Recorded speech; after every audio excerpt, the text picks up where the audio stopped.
Morning routine share பண்ண சொல்லி ஒரு சில பேர் கேட்டிருந்தீங்க. மார்னிங் ரொட்டீன் வந்து அவ்வளோவா வந்துட்டு வேலை இருக்காது. அதனால தான் நான் அவ்வளோவா ஷேர் பண்ண மாட்டேன். ஏன்னா நைட்டே மோஸ்ட்லி வேலைய முடிச்சு வச்சுட்டு படுத்துருவோம். அதனால மார்னிங் எழுந்த உடனே எனக்கு என்ன பெரிய வேலை இருக்கும் அப்டின்னா, எழுந்த உடனே பால் அடுப்புல வச்சுட்டு, டீ வேணும்னா டீ போடுவேன். காஃபி வேணும்னா காஃபி போட்டுட்டு தம்பிக்கு பாலாத்தி குடுத்துருவேன். அப்புறம் அந்த பாலாடைய வந்து எடுத்து வச்சுருவேன். அப்புறம் முக்கியமான வேலை அப்டின்னா, அந்த பாத்திரத்த அடுக்குறது தான். அதாவது துவச்ச துணிய வந்து மடிச்சு வைக்க ஒரு சில பேருக்கு பிடிக்காது இல்லையா? அது மாரி இந்த பாத்திரத்த அடுக்குறது ஒரு பெரிய வேலை தான். ஏன்னா எல்லாத்தையும் எங்கெங்கலாம் இருக்குன்னு பார்த்து அடுக்குறதுக்குள்ளேயே போதும் போதும்னு ஆயிரும்.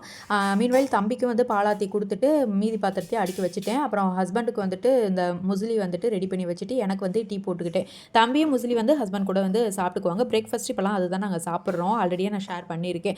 இந்த அடுப்படி வேலை எல்லாமே முடிச்சதுக்கப்புறமா காலையில துணி போடுறது இருந்தா போடுவேன். அன்னைக்கு டேல இருந்தது. அதனால ஹஸ்பண்டோட சட்டை எல்லாத்தையுமே போட்டு விட்டுட்டு லிக்விட் எல்லாமே ஊத்தி வச்சு விட்டோம் அப்படின்னா, ஒரு 1 1/2 மணி நேரத்தில அது வந்து துவைச்சு குடுத்துரும். எடுத்து காயப்போட வேண்டியது தான். அதோட நைட் வந்து தம்பி ரொம்ப நேரம் தூங்காம இருந்தா, அதனால சும்மா தானே இருக்கும்னு சொல்லிட்டு இந்த துணியெல்லாம் மடிச்சு வச்சுட்டு அப்படியே டேபிள்லேயே வச்சுட்டு போய் படுத்துட்டேன்.